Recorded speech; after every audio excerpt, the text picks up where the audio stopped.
I still remember the way she used to walk into the room.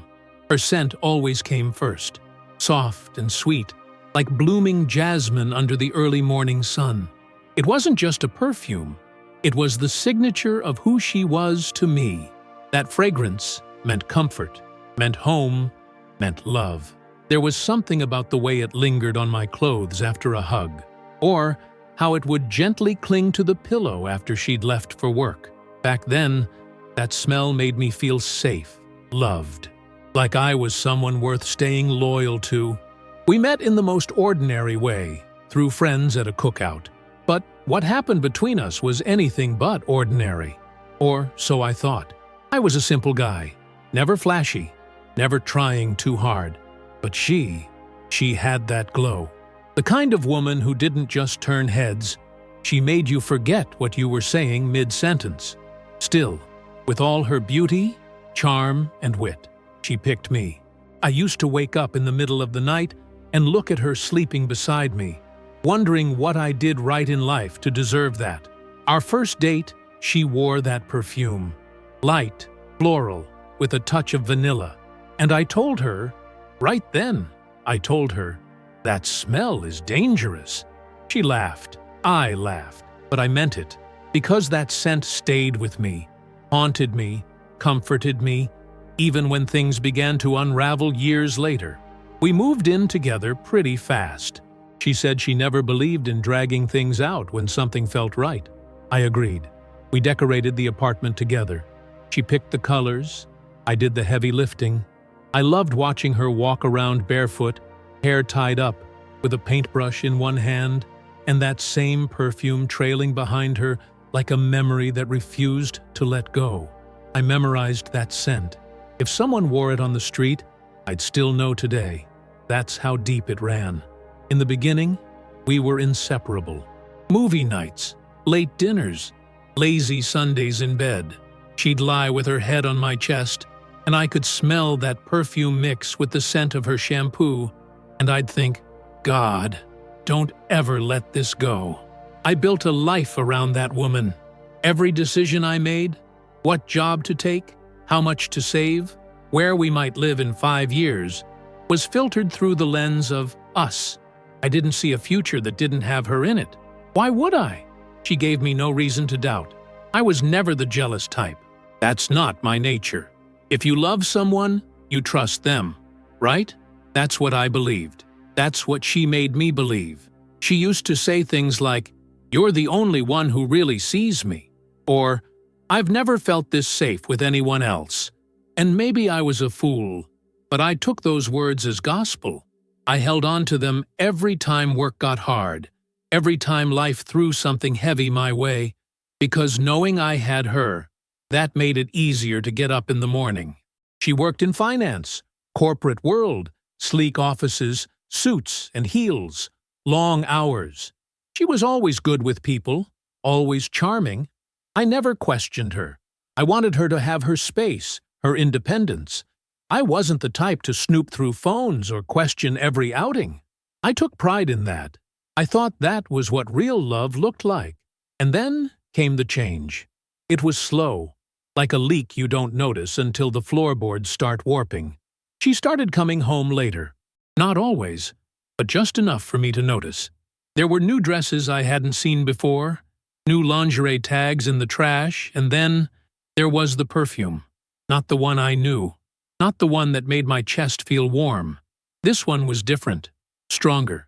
It had that sharp, almost spicy edge. Not soft, not comforting. It was bold, loud, seductive. I asked her once, jokingly, "You changed perfumes?" She laughed it off. Said something like, "You don't like when I switch it up?" I didn't push. Why would I? People try new things all the time. But inside, something shifted. Every time she left the house wearing that new scent, my stomach turned. And the worst part? She never wore it when we were together. Only when she was going out with friends or had late meetings. It was subtle, but consistent. That perfume became a signal, a trigger, a warning. I told myself I was being paranoid, that it was just in my head. But you know how it is. When your gut tells you something's off, You can't unfeel it. One night, she came home late. I was already in bed, pretending to sleep. She crept in quietly, dropped her heels near the closet, and tiptoed into the bathroom. And when she walked past me, I smelled it. That new perfume, mixed with something else, something musky, something male. I laid there, eyes wide open in the dark, heart pounding. I wanted to believe in her, but something broke in me that night. Not fully. Not yet. But the crack was there. Over the next few weeks, I noticed more. The way she clutched her phone when I walked by, the quick swipes to clear the screen, the sudden interest in working out, changing routines, going out more. But it was always the perfume that gave her away. That damn smell. I could smell the lie before I ever saw it. I started to spiral. You know that feeling when you start doubting your own mind? You try to make excuses. She's just stressed. I'm just being insecure. But it kept piling up. And the perfume? It was like it followed me. I'd smell it randomly, on the passenger seat, on the towels, on her scarf thrown over the couch. And it never brought me comfort anymore. It brought rage, sadness, shame. One day, I went to pick her up at work, just a surprise. I brought her favorite coffee and waited outside the building. I saw her. She didn't see me. She was walking with some guy, tall, good-looking, well-dressed. She laughed at something he said, touched his arm, and there it was, in the air, floating toward me like a cruel ghost. The perfume, that new scent, the one she never wore for me. I didn't say anything that day. I didn't confront her. I went home, sat on the edge of our bed, and stared at the photo of us on the nightstand. Smiling, happy, naive. That's when something inside me changed. That's when I decided I wasn't going to cry. I wasn't going to beg. I wasn't going to be just another man left broken by betrayal. No, I was going to make her feel it, not with my fists, not with screaming or threats, but with something she would never forget, something poetic, something she would smell for the rest of her life. And if you've ever been lied to, made to feel like a fool, if you've ever looked into the eyes of someone you loved and realized they were a stranger, you know exactly what I felt. That mix of pain and clarity. That moment where you stop being the victim and start becoming the story. If you've made it this far, I want to know, have you ever ignored the signs because your heart didn't want to believe what your eyes were showing you? Drop a comment saying, I smelled the truth. If you've been through it too, your voice might help someone else realize they're not alone. She started changing her routines, and at first, I told myself I was overanalyzing. Maybe she just needed something different, a new rhythm, a new scent, a new version of herself. People grow, right? People evolve. But deep down, I knew better. You can't lie to your gut, not for long. And mine was screaming, begging me to open my eyes. It was in the little things first. The way she no longer reached for my hand during our walks. The way she sat on the edge of the bed, texting, smiling into her phone like I wasn't even there. I started to notice the long pauses between our conversations. She used to tell me everything. What her coworker said, what she ate for lunch, what song got stuck in her head during the drive. Now it was silence. And when she did talk, it felt scripted, like she was checking off boxes, making sure I didn't suspect anything.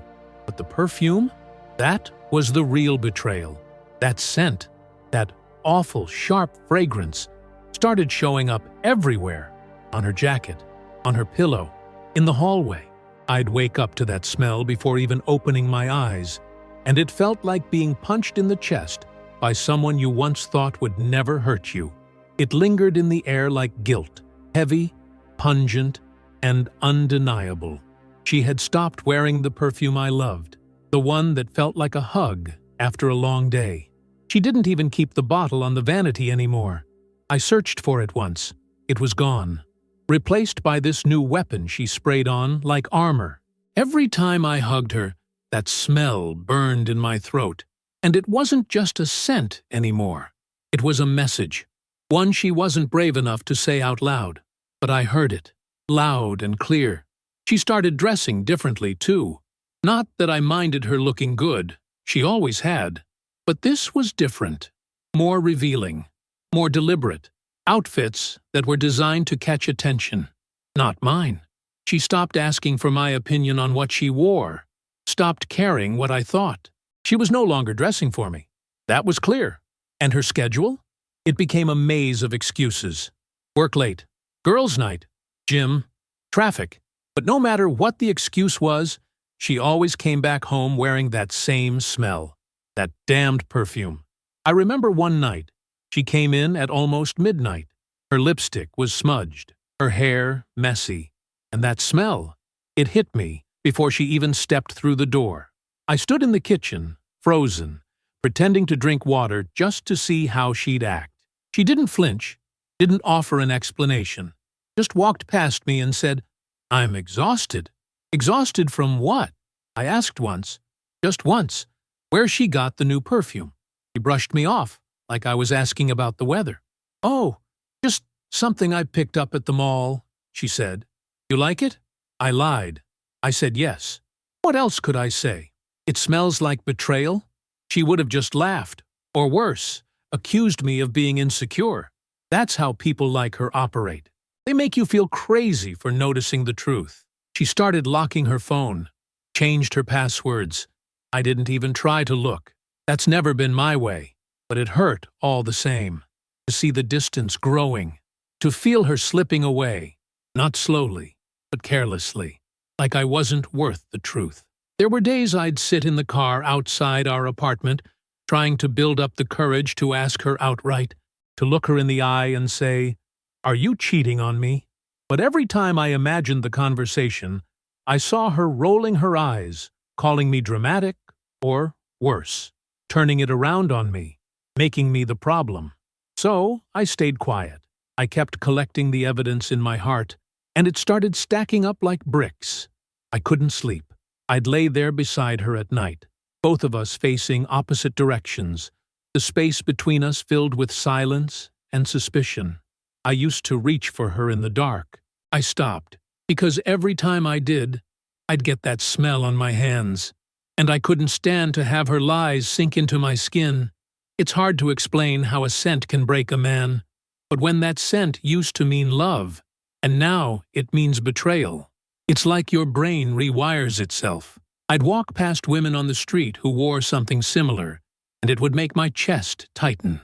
I'd smell it in public bathrooms, elevators, taxis, and every time it pulled me back into the realization that the woman I loved was someone else now. One night, I stayed up until 3 a.m., just sitting on the couch, staring at the TV without hearing a word. She had gone out, with coworkers, came back at 2:17 a.m. I watched the clock the entire time. The moment the key turned in the door, I felt my pulse spike. She walked in like nothing had happened, kissed me on the cheek like she was playing a part in a poorly written play. I smelled him on her, not the perfume. Him. There was cologne underneath it, one I didn't recognize, and I don't know how to describe the pain of smelling another man on the woman you've given your life to. It's the kind of pain that doesn't just live in your chest. It seeps into your bones. The next morning, I didn't say a word. I made her coffee, watched her get dressed. She picked up the perfume bottle and sprayed it on like it was just another day. I almost laughed. That bottle, that action, it became a symbol of everything she thought she was getting away with. She looked at me in the mirror and said, "Wish me luck. Big day today." And I did. I wished her all the luck in the world, because I already knew that soon. Her luck was going to run out. If you've ever sat in silence because your love for someone was louder than your suspicion, if you've ever let yourself believe lies just to delay the heartbreak, then you know how it feels to smell the change, to inhale the truth, even when no one said a word.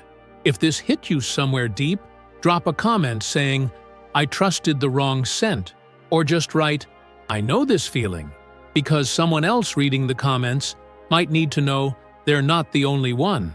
That morning, after she sprayed herself with that perfume, the one she thought still fooled me, I realized something had shifted in me. There was a numbness behind my smile, a weight behind my silence. I watched her gather her purse, check her lipstick in the mirror, and walk out the door as if nothing was wrong.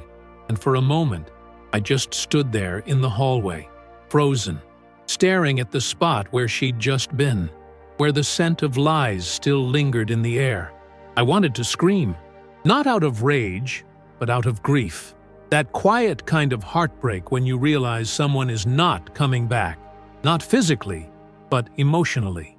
She had already left me long ago. I was just now catching up to the fact. I didn't sleep much after that. My thoughts wouldn't let me. Every minute felt like I was retracing steps in a house I no longer recognized. I went through the memories, one by one. Her birthday, last year. The surprise picnic I set up at the park. How she smiled at me that day like I was her whole world. Was that fake too? Had the affair already started? Or was that one of the last moments when she still loved me? I searched for clues in everything. Her social media, her receipts, her tone of voice when she said, "I love you." And the more I looked, the more I realized that the answers had been there all along. I just didn't want to see them. Love makes you blind, but betrayal? Betrayal sharpens your vision in ways you never wanted. One evening, about a week after that late-night return, I found her phone charging in the bathroom while she was in the shower. It was unlocked. That never happened. And I swear to you, my hands shook just looking at it. I'd always told myself I'd never go through her stuff, that I respected privacy, that trust was more important than anything. But trust was already dead. She killed it. I just hadn't buried it yet. So I picked up the phone. I didn't have to look far. The messages were there, like open wounds waiting to be touched. She wasn't even hiding it. His name was saved as Tyler Work, as if that would fool anyone. I opened the chat. My heart sank into a darkness I didn't know existed. Pictures, voice notes, messages like, "Last night was perfect. Can't stop thinking about you." And then one that destroyed what was left of me. "He's clueless. I could walk in smelling like you, and he still wouldn't know. Smelling like you." That line repeated in my head like a cruel echo. It was all there. The mockery, the betrayal, the audacity. She knew. She knew I could smell him on her. She knew what that perfume meant, and she still used it, like a trophy, like a joke I wasn't in on. I don't remember setting the phone down. I just remember standing there, staring at the tiles on the bathroom floor, wondering how the hell I got here. I gave her everything. My time, my loyalty, my heart. I loved her on her worst days, defended her when people talked, sacrificed my peace to protect her dreams. And this was my reward. A perfume bottle filled with betrayal and a phone full of proof. She came out of the shower, wrapped in a towel, smiling. Asked if I could grab her robe from the closet. I nodded, said nothing. My face must have looked like a ghost, but she didn't notice. Or maybe she did, and didn't care. That was even worse. That night, I didn't sleep in our bed. Said I had work early and needed rest. I lay on the couch, staring at the ceiling, my chest burning with a storm of questions I had no answers for. Did she ever love me? Was it all fake? Or did something change along the way, and she just didn't have the decency to end things before jumping into someone else's arms? The next day, I started paying attention. Like, really paying attention. I watched how she got dressed, how she texted, how she paused before answering questions. I noticed how her mood lifted when her phone buzzed, how she didn't even try to hide her smile anymore. It was like I wasn't even there, like I'd become just another piece of furniture in the house she was already mentally moving out of. And still, I stayed quiet. Why? Because I needed more than the truth. I needed her to feel it, to feel what it's like to be humiliated, to be blindsided, to lose control. And then I remembered the perfume. That little glass bottle sitting like a trophy on our dresser. She thought it was her secret weapon. But what if I made it mine? I started planning. Quietly. Carefully. I wasn't going to confront her. That would be too easy. No. I was going to let her walk straight into her own mess. Let her be exposed, not just to me, but to everyone. Let her lie collapse in front of the very people she tried to impress. But before I could act, something else happened that twisted the knife even deeper. She was in the kitchen, giggling into her phone, back turned to me. I walked in quietly. I didn't say a word, just stood there behind her, watching. She was sending a voice note, and I caught the last line. "I'll wear the perfume you like. He doesn't notice anyway." I left the house, drove for hours. No destination, just tears in my eyes and rage in my hands. I screamed in the car, punched the steering wheel. I don't even remember where I went. Maybe I just needed to disappear for a while, to be somewhere she couldn't reach me with her smile and her fake apologies. When I got back, she was asleep, or pretending to be. That night I stared at her face in the dark and thought, "You don't even look like the woman I fell in love with." And that's when I knew what I was about to do wasn't just revenge. It was closure. It was justice. Because love doesn't make you weak, it makes you human. But betrayal? Betrayal gives you a kind of strength you never asked for, and I was ready to use it. If you've ever caught someone mid-lie and had to pretend you didn't, just to protect your own sanity. If you've ever looked at the person you once trusted most and realized you were sleeping beside a stranger, then I know you feel this in your bones. Drop a comment that says, "I saw the truth in silence," or "I've been there too." It might just help someone else finally see what they've been refusing to accept. It started with a trip to the store. Not just any store, the exact store where she bought the perfume that had become the ghost between us. I walked in knowing exactly what I was looking for. The glass bottle sat on the shelf, elegant, seductive, mocking me with its perfect curves and polished shine. I picked it up, smelled it. That scent, that wretched scent. It was the same one she wore every time she came home full of someone else's touch. Every time she whispered lies into my mouth with a smile painted in guilt. I bought 2 bottles. One to keep, one to destroy. At home, I studied her routine. I knew every step of it by heart. How she'd shower after dinner, wrap herself in that robe I gave her on our anniversary, and then, just before walking out the door, spritz the perfume behind her ears and across her wrists, like it was armor, like she needed to mask the scent of who she really was. I waited until she was out, gone on another team-building dinner. I opened the bathroom cabinet, pulled out her bottle, and compared it to the new one I bought. Same shape, same color, same everything. A perfect match. My hands didn't even shake. I thought they would. I thought I'd feel guilty. But no, what I felt was something closer to clarity.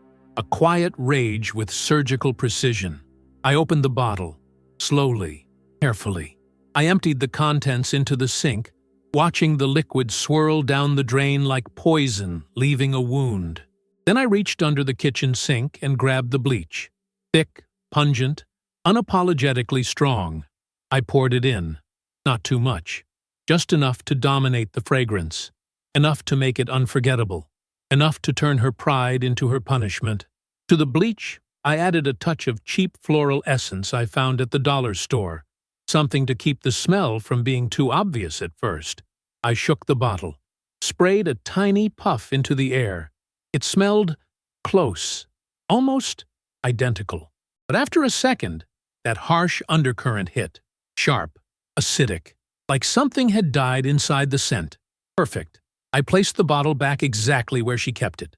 Same angle, same fingerprints. I cleaned everything else.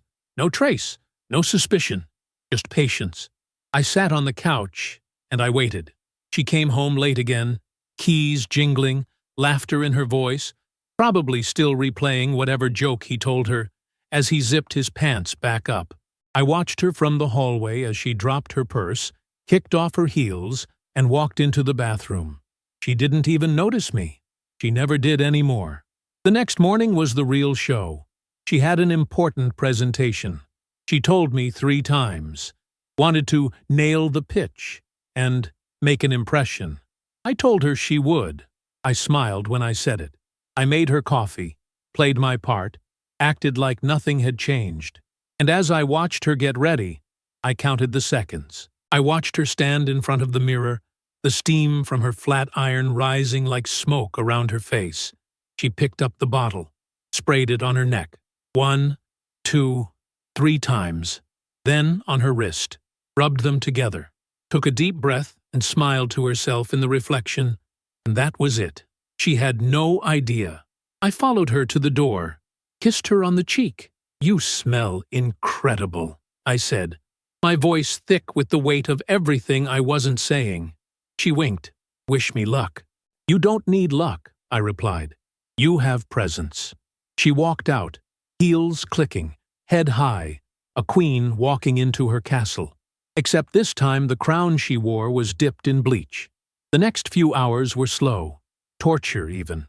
I kept checking my phone, waiting, refreshing social media, hoping for something. A message, a call, anything. But silence stretched out like elastic, and I started wondering, would anyone say anything? Would she even notice? Had I gone too far? Then it happened. At exactly 10:24 a.m., I got a text from my friend Nick. He works in the same building, just 3 floors below hers. "Bro, what did you do? He's trending in the office group chat." I froze. "What are you talking about?" He replied with a voice memo. I pressed play. All I heard was laughter, loud, contagious. Then a woman saying, "I swear I thought she spilled toilet cleaner on herself." Another voice chimed in. "No, bro, it's not cleaner. It's like someone dunked her in a janitor's closet." See, then another. "She walked into the boardroom like she was Beyoncé, and now people are holding their noses." I didn't respond. I didn't have to. I leaned back in my chair, and for the first time in weeks, I exhaled. It worked. She had walked into that room ready to conquer the world, drenched in what she thought was power and seduction, and instead, she delivered bleach and public embarrassment. People weren't whispering behind her back anymore. They were laughing in her face. And she had no idea why.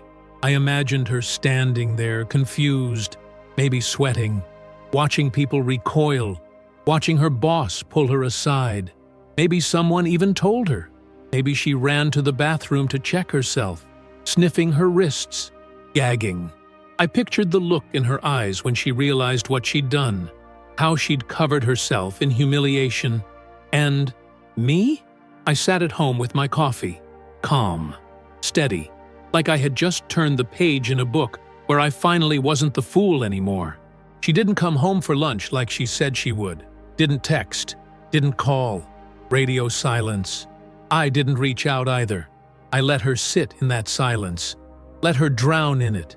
Because for once, it was her turn to feel small, her turn to feel exposed, her turn to wonder what went wrong. If you've ever been lied to, disrespected, and left feeling invisible by someone you loved with your whole soul, if you've ever dreamed of justice that didn't involve shouting, violence, or begging, this was it.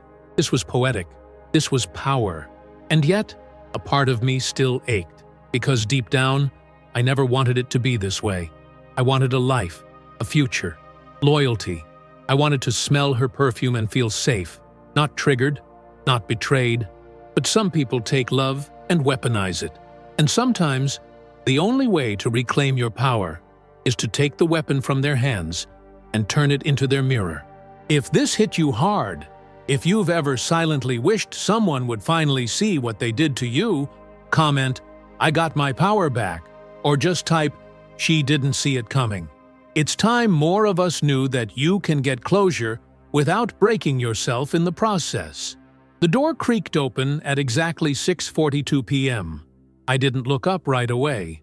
I wanted to give her that moment, the space to walk into the apartment carrying all the shame I knew had been trailing her since the morning. I sat on the couch, remote in hand, TV muted. The kind of silence that isn't accidental. The kind that says, "I know." The kind that screams without making a sound. She didn't say anything when she came in. Not her usual, "Hey, babe." Not even a grunt. Just the sound of her heels on the floor. Each step slower than the last. Hesitant. Shaky. Her breath sounded uneven. I could tell she had been crying, or trying not to. I didn't turn around. I wanted her to feel it. What silence feels like when it's deliberate, when it's earned. After what felt like forever, she finally spoke. "Did you touch my perfume?" There it was. I paused. A beat of silence. Then I turned my head halfway, just enough for her to see my profile. Calm. Unbothered. Measured. Why would I do that? She blinked, the question hitting her harder than she expected. She wasn't ready for the deflection. She wasn't ready for me like this. "I'm serious," she said, her voice smaller than I'd ever heard it. Something was wrong. At work, people were laughing at me. Like, the whole day I didn't understand. Everyone kept saying I smelled weird. I raised an eyebrow. "Weird how?" "I don't know," she snapped, frustrated now. "Like bleach or something. I don't get it. It's the same perfume I always wear." "That's strange," I said, standing up slowly, walking toward her like a detective finally confronting the suspect. Maybe it was just a bad batch. She flinched, not physically, but emotionally. I saw it, that flicker in her eyes, the realization that I wasn't playing dumb. I was playing her, and I was winning. She stood there, shoulders slouched, eyes puffy, makeup smudged from hours of forced smiles and failed dignity. The confident woman who strutted out that morning thinking the world would bow to her was gone. What stood in front of me now was the aftermath. "It was the worst day of my life," she whispered, more to herself than to me. Everyone looked at me like I was disgusting. I ran to the bathroom 3 times. I scrubbed my skin until it hurt, but the smell wouldn't go away. I looked at her long and hard, not with anger, not with pity, but with clarity. The kind you only get when you've been through hell and come out fireproof. She was waiting for me to admit it, to say, "Yes, I did it," to give her a reason to scream, to cry, to flip the script, but I stayed silent. Because the truth was, I didn't owe her anything, not anymore. She walked past me, defeated, heading toward the bathroom. I heard her open the cabinet, probably staring at the bottle, turning it in her hands, looking for some crack, some evidence. I imagined her replaying everything she said, everything she did, trying to find the moment when it all slipped. I followed slowly. I leaned against the doorway, watching her from behind as she held the bottle like it might speak back. "Did you know," I said quietly, "that bleach doesn't just clean, it strips. It breaks down layers. It gets rid of what's hidden." She turned around slowly, eyes wide. Her hands were trembling. "You did it," she said. Not a question, a fact. I nodded. No lies left between us now. "Why?" she whispered. I laughed, just once. A dry, humorless sound. "Why?" I echoed. "Because I needed you to feel what I've felt for weeks. To walk into a place thinking you belong, only to realize you're the joke. To be surrounded by people who once respected you and now look at you with pity. To wear something that used to make you feel powerful, only to have it turn against you." Her knees buckled slightly. She leaned on the sink for support. "You humiliated me," she said, tears spilling down her cheeks. "And you betrayed me," I snapped back. "Repeatedly, willfully, without remorse. I begged for your attention. I gave you everything, and you gave him the version of you that was mine." The air between us was electric, tense, filled with all the words we hadn't said, and the truths we couldn't escape. "I didn't mean to," she began, but I raised my hand. Don't say you didn't mean to. You knew what you were doing every time you sprayed that perfume before leaving. Every time you smiled at me with his scent still on your skin. You meant to. You just didn't think I'd ever notice, or that I'd ever fight back. She collapsed onto the edge of the tub, sobbing now, hands covering her face. "I've lost everything," she choked out. I didn't comfort her. I didn't offer tissues or fake sympathy. Because sometimes the only way people learn is when they lose something they thought they'd never have to fight for. "I don't know how to fix this," she said, looking up at me, broken. I stared down at her. The woman I once would have gone to war for. The woman I built a future around. And now, she was just someone who made her bed and was finally lying in it. "I'm not asking you to fix it," I said. "I'm just making sure you remember it. Because sometimes, the consequences don't come with screaming matches or slammed doors. Sometimes, they come quietly, wrapped in the same bottle you once used to cover your guilt. If you've ever looked into the eyes of someone who broke you and realized they finally feel it too, drop a comment saying, 'She finally felt it,' or type, 'I gave back the silence.' It's time we start talking about what happens when we stop playing the victim and start reclaiming the narrative. She didn't sleep in our bed that night, not because I told her not to, but because she couldn't. Shame has a weight to it, and it doesn't let you lie comfortably in the same place you once rested your lies." She curled up on the couch instead, knees tucked in, eyes red and wide open, staring at the ceiling like it might give her answers that I no longer would. I heard her crying softly around 2 a.m., that kind of cry where you cover your mouth, like you're afraid someone might hear you, even if they already know why you're breaking. She didn't ask to talk, didn't beg, didn't explain. Maybe she finally understood that some things don't deserve explanations. They deserve consequences. I lay in our bed, alone, staring at the side where she used to sleep. That space used to feel like home. Now, it felt like evidence. A scene of emotional crime I couldn't scrub clean, no matter how many times I washed the sheets. Her scent was still there. Not the bleach, not the betrayal, just remnants. Faint echoes of the version of her that once meant everything to me. The next morning was quiet. No coffee brewing, no music playing from the kitchen, no soft humming while she did her makeup. Just silence. Heavy. Still. She sat at the table, dressed, hair pulled back, makeup barely there. The look of someone who didn't know who she was anymore. I walked past her toward the door, grabbing my keys without saying a word. She spoke. Barely audible. "Do you hate me?" I stopped, hand on the doorknob, heart pounding louder than I expected. Hate? That would have been easy. Hate means you still care enough to feel something. What I felt now was different. "I don't hate you," I said slowly, turning my head just slightly. "But I don't know you anymore." She nodded, like she expected that. Maybe even deserved it. Maybe she was still waiting for a different version of me to show up, the one that would fold, forgive too soon, fall back into the cycle she once controlled. But that man, he was gone, replaced by someone who had walked through fire and didn't come out soft. I didn't ask where she was going, didn't ask what she planned to do. Because that's the thing about people who lie. They always expect to be questioned. They feed off it, use it to twist the narrative. But silence? Silence is a mirror, and she couldn't look into mine anymore without flinching. I left the apartment and drove aimlessly for hours, the kind of drive where you don't care about the destination. You just need the wind in your face and the sound of the road beneath you to remind yourself that you're still moving, still breathing, still capable of choosing something other than heartbreak. I ended up parked outside a small diner we used to love. The one with the burnt coffee, and the waitress who always called us honeys. I sat in that lot for almost an hour, staring at the door, remembering how we used to sit in the booth by the window, planning our future. We'd talk about kids, a dog, a home with a porch swing. Now all I could see was her laughing, and me not knowing it was at me.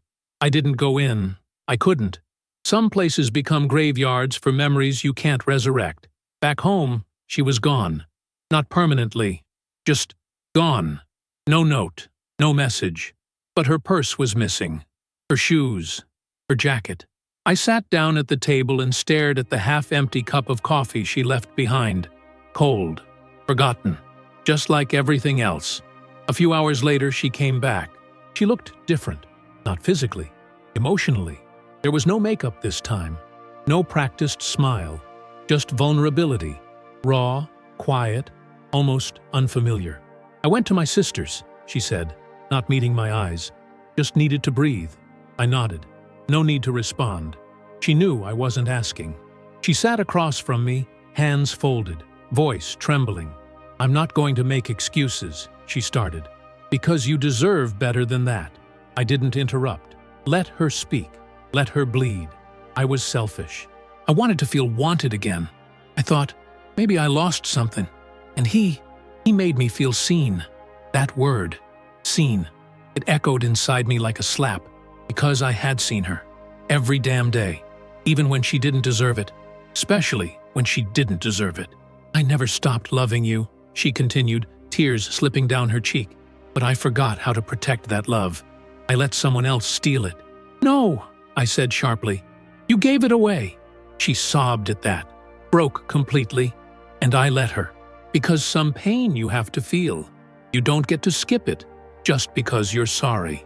"I can't undo what I did," she whispered. "No," I agreed. "But you're going to live with it, every day, just like I had to live with your lies."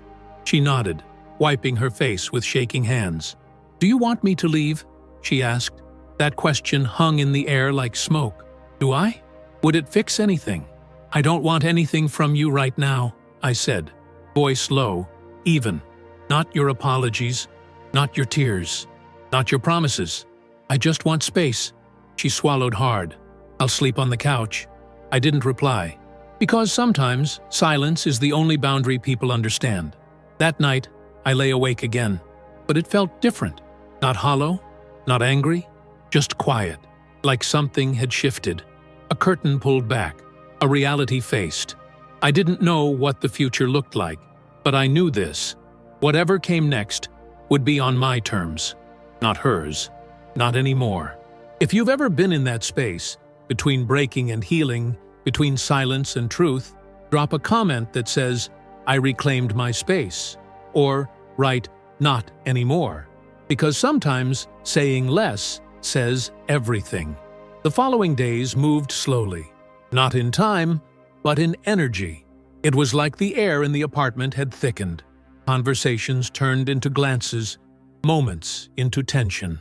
She stayed quiet, as if she were walking through a minefield of her own making, afraid that anything she said might set off an explosion. And maybe she was right. Maybe I was a ticking bomb. Or maybe I was just done detonating for people who never cared about the damage. She still slept on the couch. She didn't ask to come back to the bed. I didn't offer. There was a silent agreement between us now, an understanding that space wasn't just physical. It was emotional, spiritual, and for the first time in a long time, I had no desire to close that gap. Each morning, she would wake up early, moving around the kitchen like a ghost, making coffee, toast, doing all the things she used to do when love still lived in the house, as if routine could somehow cleanse the cracks she put in everything. But I didn't want her coffee anymore. I didn't want her attempts at normal. I wanted her to feel the weight of what she did, not in punishment, but in presence. I wanted her to sit in the mess until she understood that love, once disrespected, doesn't rebuild on command. It has to beg for permission. And she wasn't begging. One evening, I came home later than usual. She was sitting at the dining table with a notebook open in front of her, pages torn, words scribbled, crossed out, rewritten. She looked up when I entered. Her eyes were tired, but not from crying, from thinking, from remembering, from regretting. "I'm trying to write you a letter," she said quietly. I didn't respond, just looked at her. The woman who once held my whole world in her hands, now fumbling with sentences like they might be enough to sew my heart back together. "I want to explain everything," she added. "Not to justify, just to give you the truth I should have given you months ago." I walked past her, sat on the couch, turned on the TV, not to watch, but to interrupt the silence I didn't want to fill with her guilt. She closed the notebook without protest and sat still for a long time. That was the first time I noticed it. She was shrinking, not in body, but in spirit. The confidence she carried like a badge had wilted. Her voice used to fill every room. Now it barely reached me. I should have felt victorious.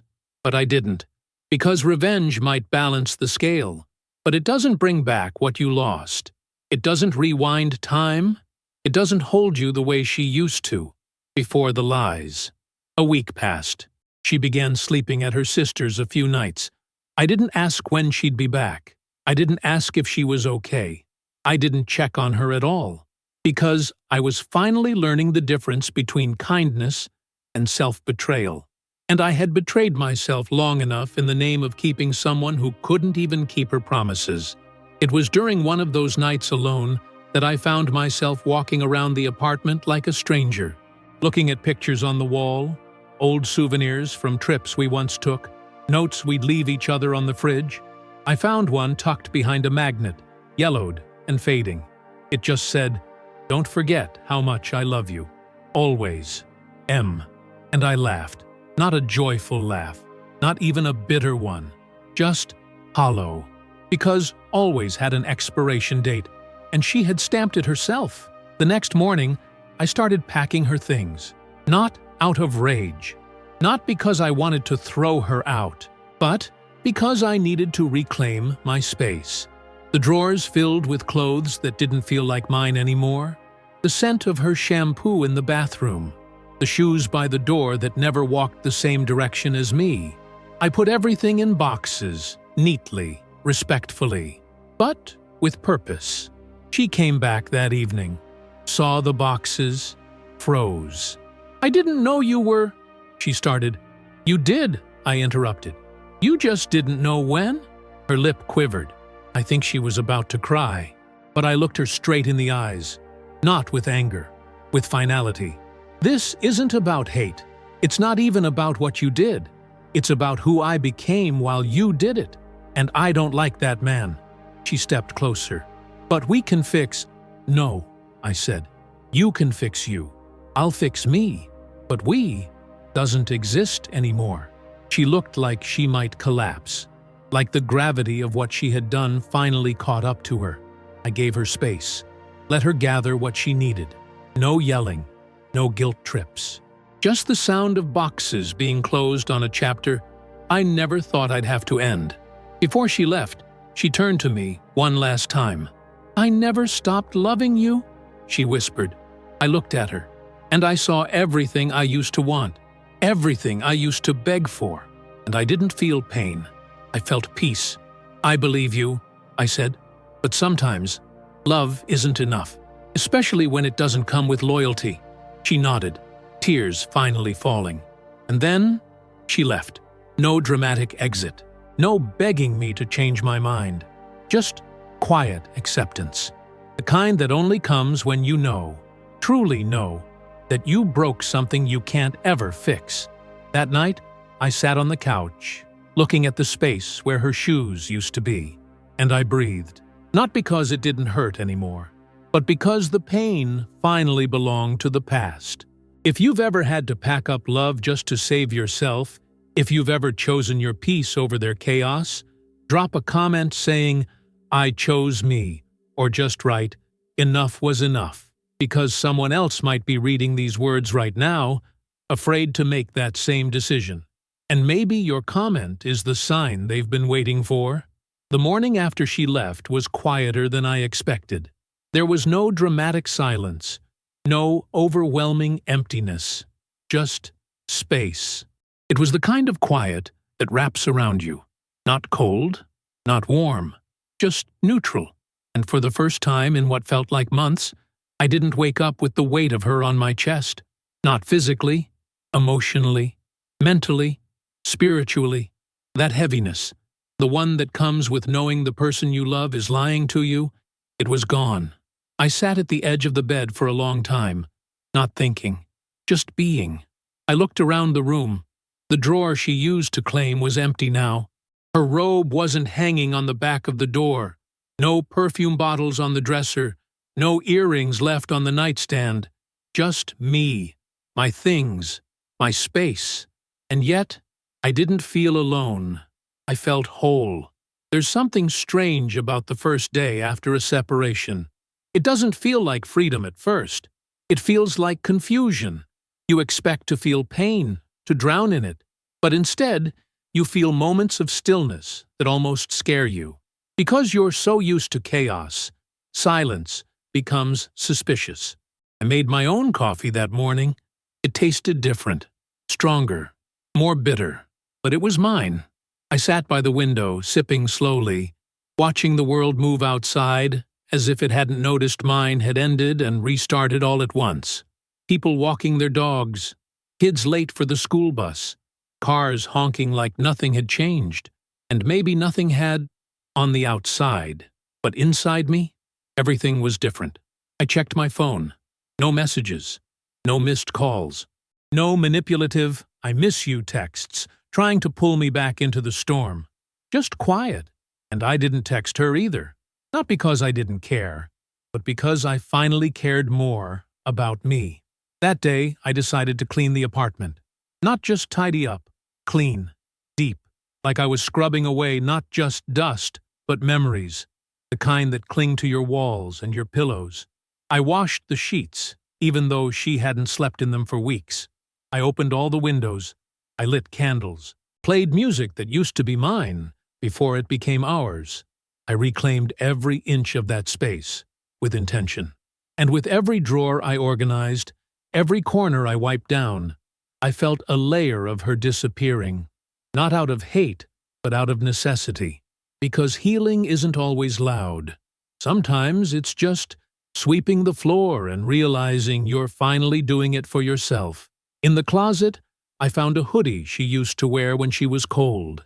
She always said it smelled like me, even after a wash. I held it in my hands for a moment, inhaled, and for a second, I remembered the good. The nights we held each other. The mornings she kissed my forehead before work. The way she'd laugh at my bad jokes, like I was the funniest man alive. But then, the scent faded, and all I could smell was what could have been. I folded it carefully, put it in the last box, and sealed it shut. I didn't cry. I thought I would, but I didn't. Because closure doesn't always come with tears. Sometimes, it comes with peace. Later that evening, I called Nick, my friend from work. The same one who sent me that voice memo the day she walked into the office wearing bleach. We hadn't talked in a while. I think he was waiting for me to reach out when I was ready. "You good?" he asked, after I told him she had officially moved out. "I think so," I said. "Or, I'm getting there." "That's all you can do, bro. One breath at a time." We talked for over an hour, laughed about dumb stuff, avoided the deeper pain, but it felt good to just talk, to feel connected again to something that wasn't rooted in betrayal. After the call, I went for a walk. The air was crisp, the kind that clears your head. I passed by the bench we used to sit on, the one by the bakery where she'd always stop to buy that croissant she loved. I sat there for a few minutes, not in mourning, just in reflection. That's when it hit me. Healing doesn't look like forgetting. It looks like remembering, without falling apart. I could think about her now, and not feel broken, not feel ashamed, not feel like I failed, because I didn't. I loved her, fully, honestly, loudly, and she betrayed that. That's not my burden to carry. That's hers.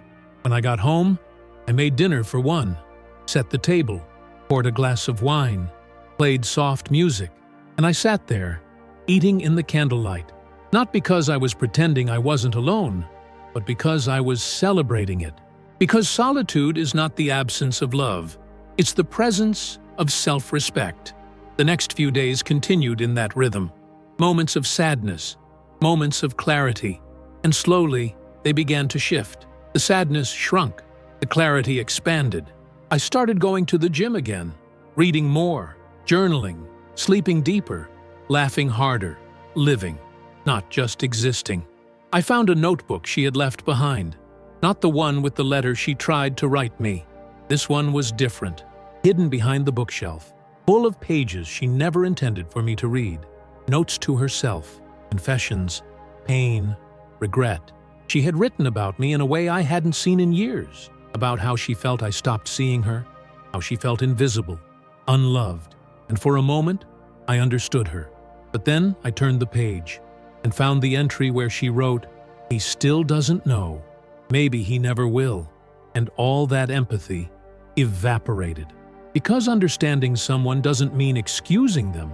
You can know their pain and still hold them accountable for the pain they caused you. I closed the notebook, put it in a drawer, not because I wanted to hold on to it, but because I wanted to remember that even when someone says they love you, they can still choose to hurt you. And that's not love, that's convenience. If you've ever had to pick yourself up from betrayal, if you've ever rebuilt your life one shattered piece at a time, comment, "I'm still standing," or "healing in progress." Because someone out there right now is in their own part 8, wondering if the pain will ever ease. It does, slowly, quietly, and then all at once.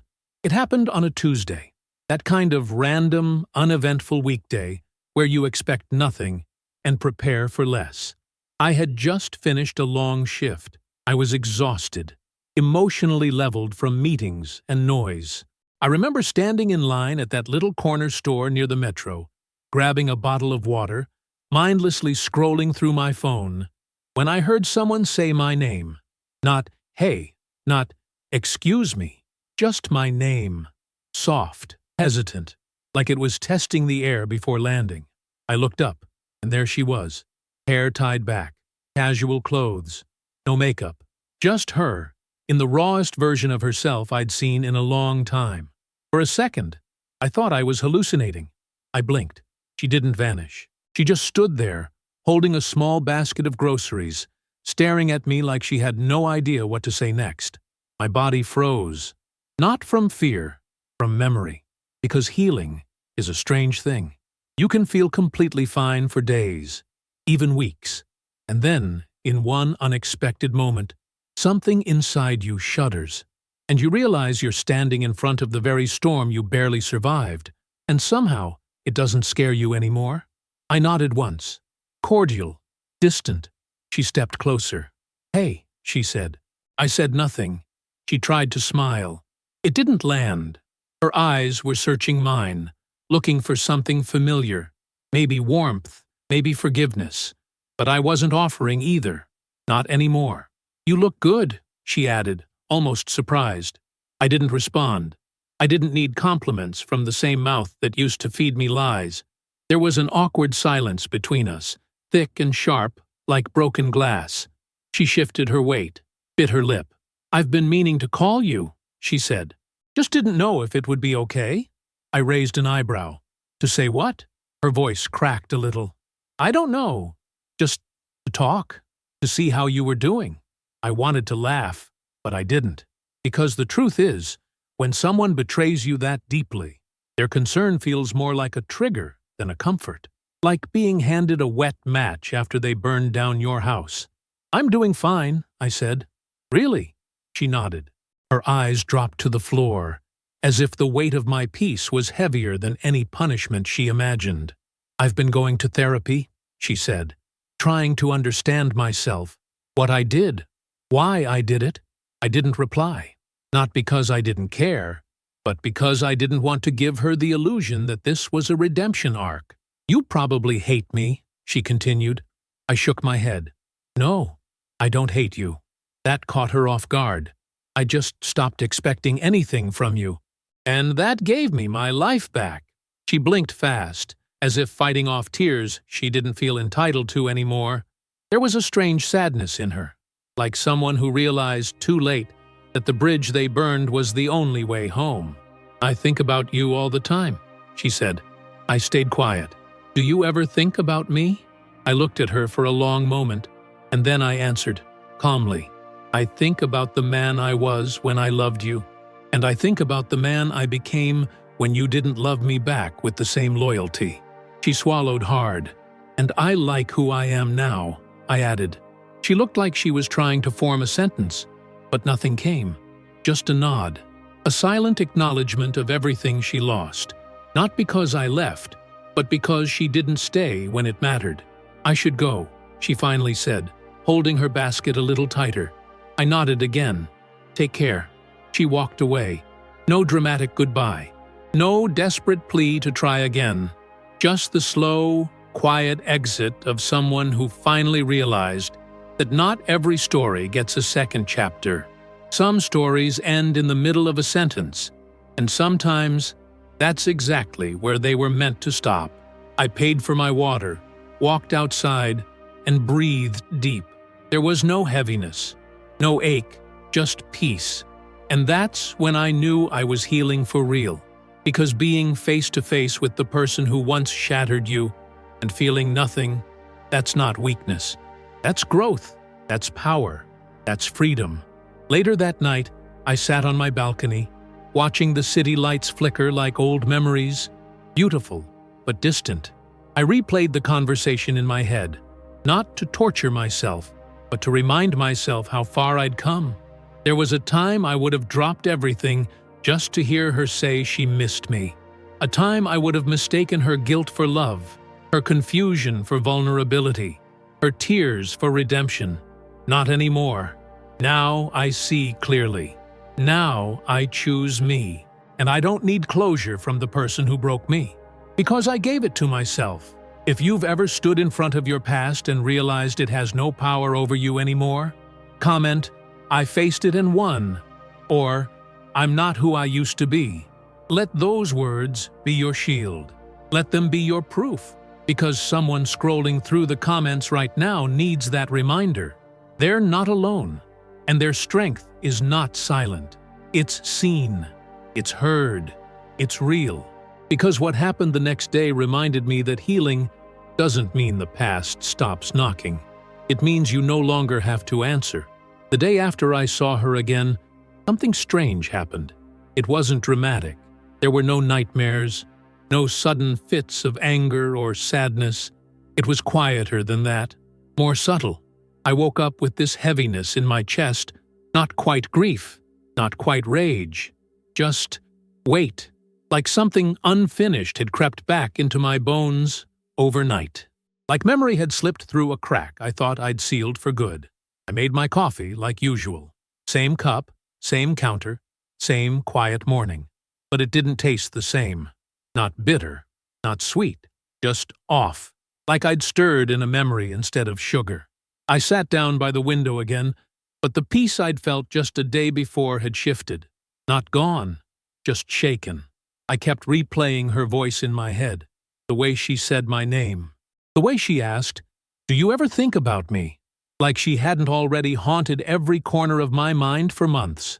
Like her betrayal hadn't lived rent-free in my dreams, my routines, my healing. I hated that it stuck with me. I hated that part of me still cared. And that's the thing they never tell you about healing. It's not linear. You don't walk a straight path to peace. You stumble.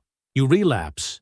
You wake up some days and feel like you're back at square one, even when you're not.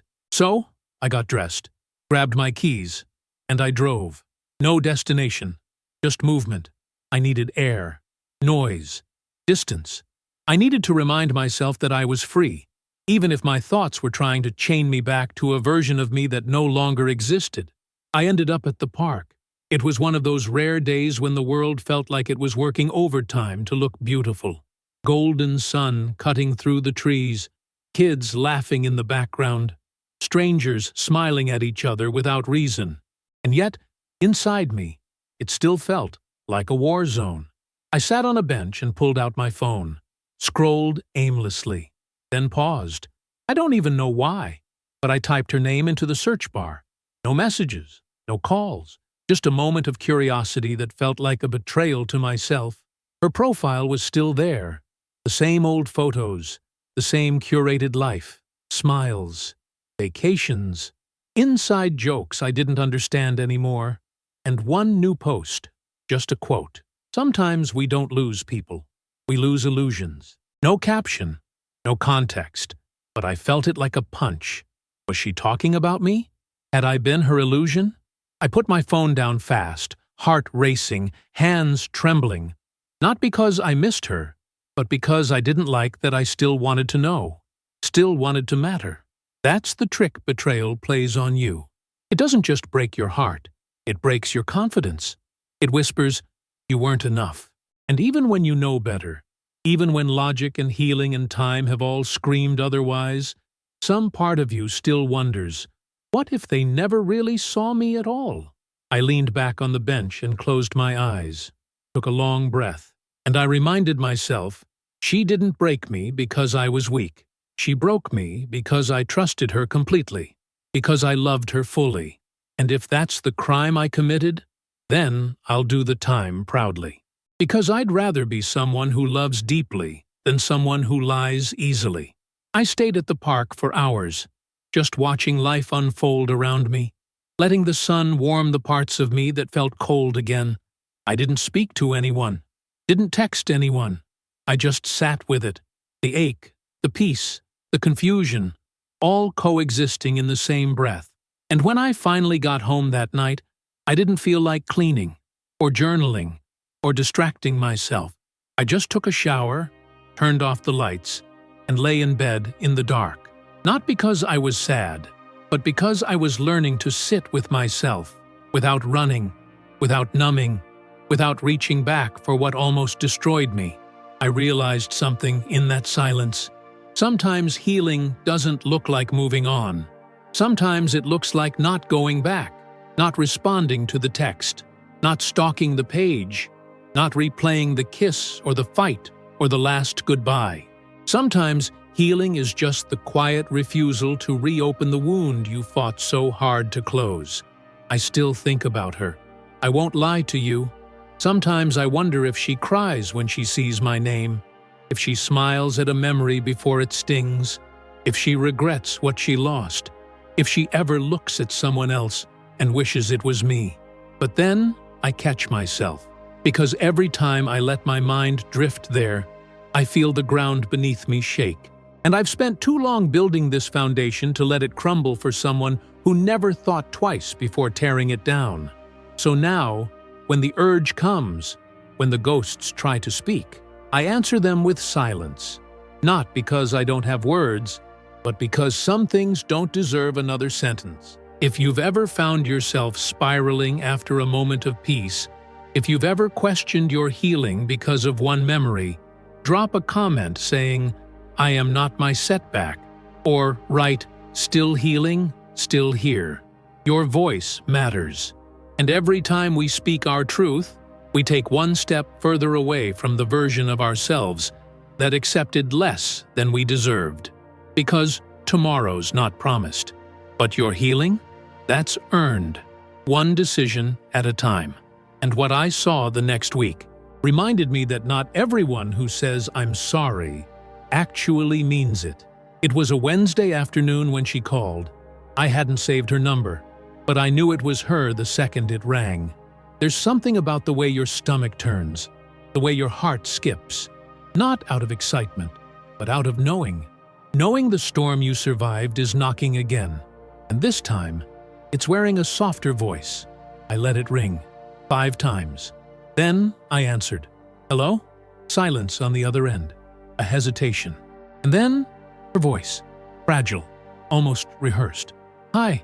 I know I shouldn't be calling, but I didn't know who else to talk to. I didn't respond. She filled the silence. I saw your post last night. The quote, about silence being an answer. Was that about me? I took a deep breath. This was her game.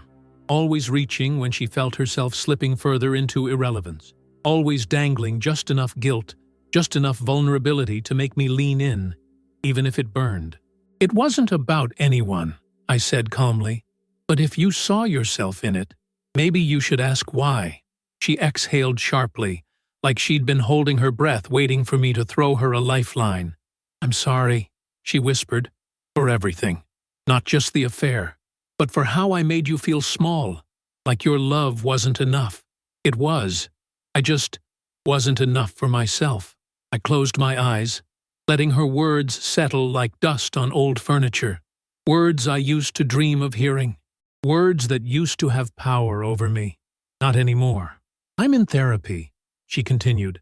"I've been digging into everything. My past, my patterns, the way I run, and I realized something. I never felt worthy of the kind of love you gave me. I didn't know how to receive it, so I sabotaged it. I needed to control something, and I destroyed the only person who ever made me feel safe, just to prove to myself that I still had power." She paused, waiting, but I didn't jump in. I wasn't going to rescue her from her own unraveling.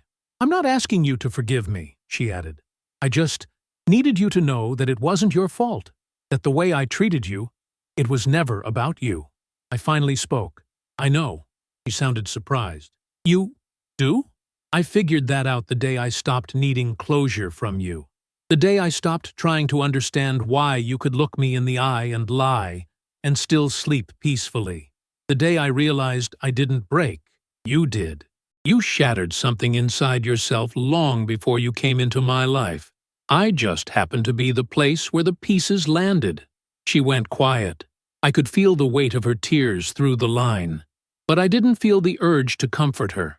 Not out of cruelty, but because I'd spent too long bleeding for someone who never asked how deep the cut was.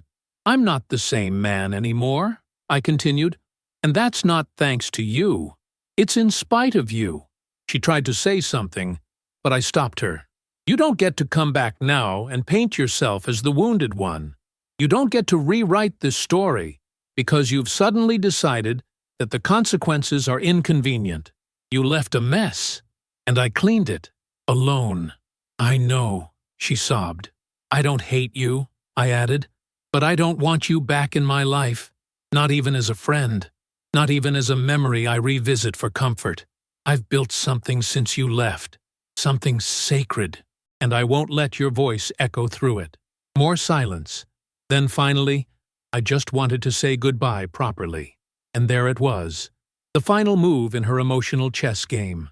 The illusion of a gentle ending, the final thread she hoped I'd grab, just to feel her presence again.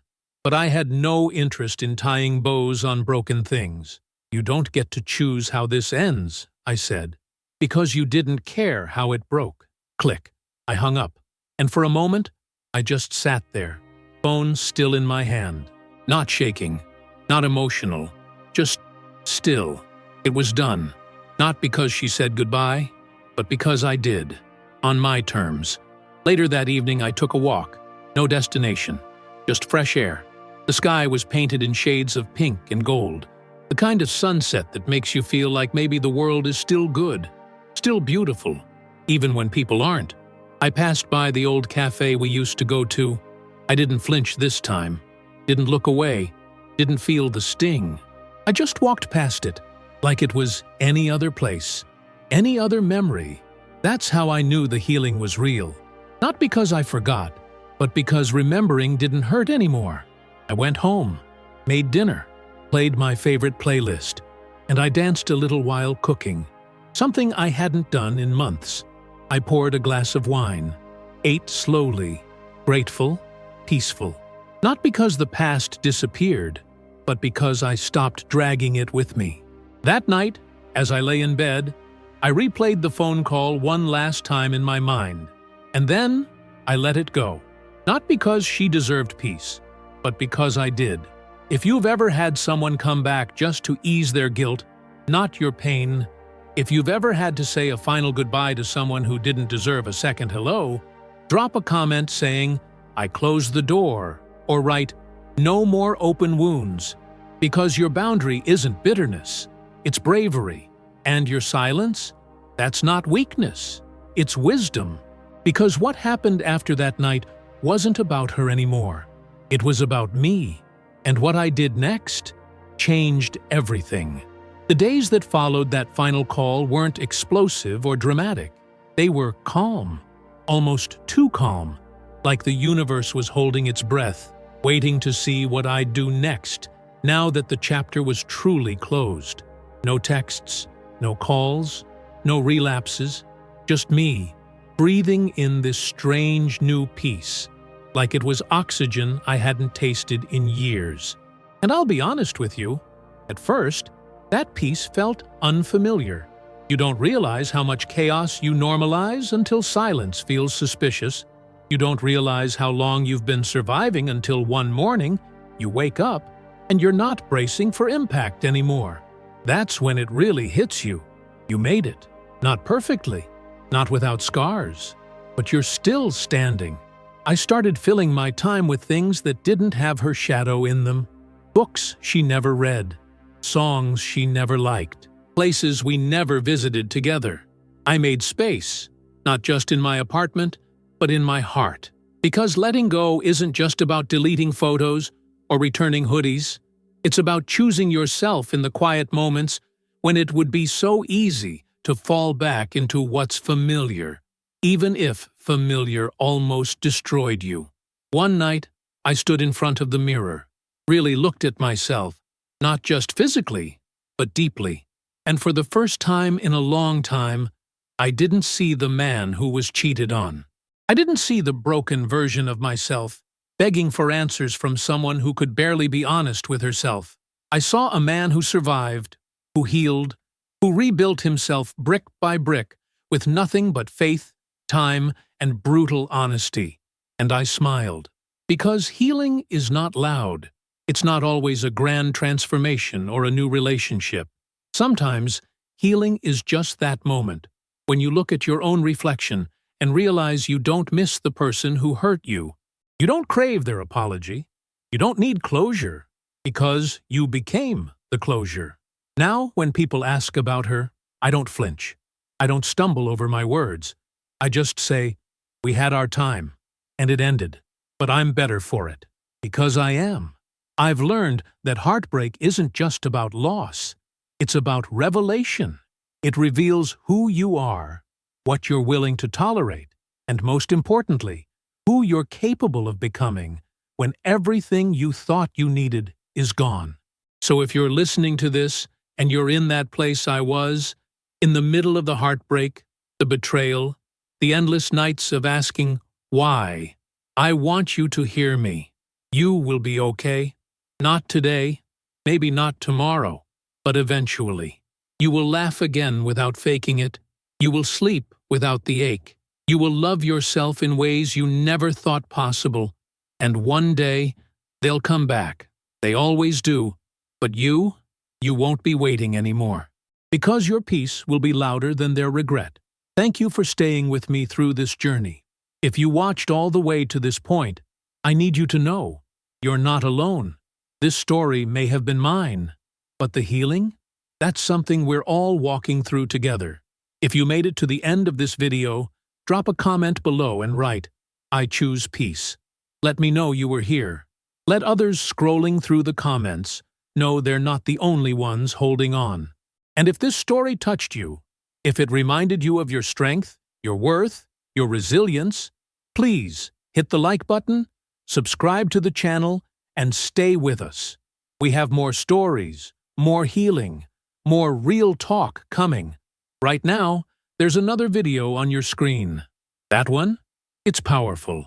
It might just be the next step in your journey. Click it. You've come this far. Don't stop now. And remember, closure isn't given. It's chosen. See you in the next one.